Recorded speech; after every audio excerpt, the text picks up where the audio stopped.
nakakatuwa kasi, yun nga, parang napapunta na kami sa mature roles.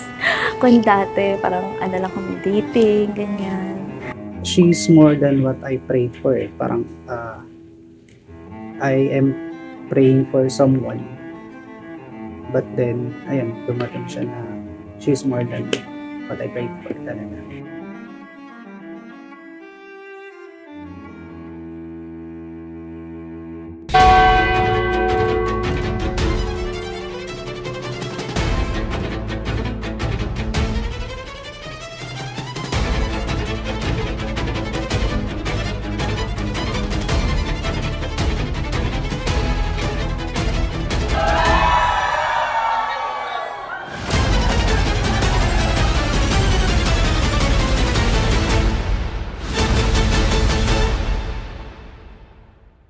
Sa aming dalawa, unang nagpa-cute, syempre yung pinaka-cute. Parati niya sinasabi ako.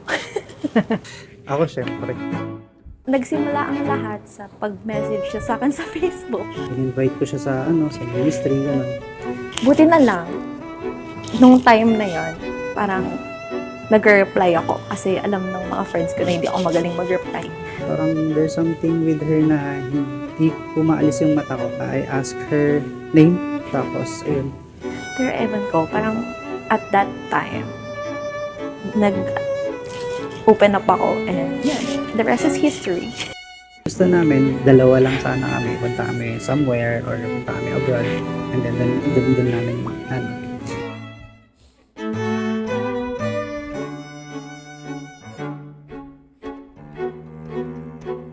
Personally, dahil introvert ako, gusto ko talaga na kaming dalawa lang.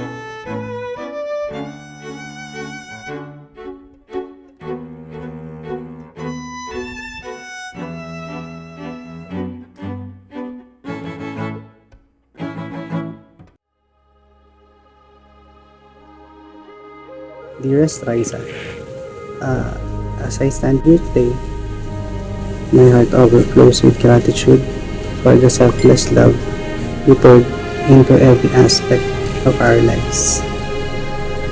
We stand not just as husband and wife, but as partners in faith. It's finally happened. Mapapromise ko lang is, syempre hindi all good times and easy times, but kahit anumang times yun, we will go through it together. And I will be his cheerleader, his supporter. And ang magiging katuwang niya na sa forever.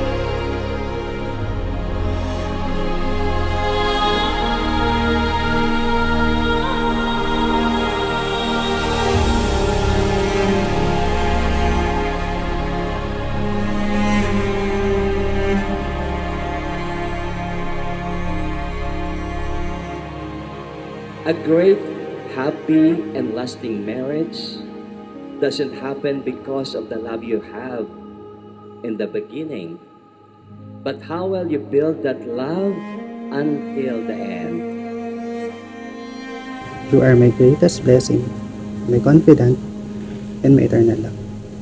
I choose you. I love you always.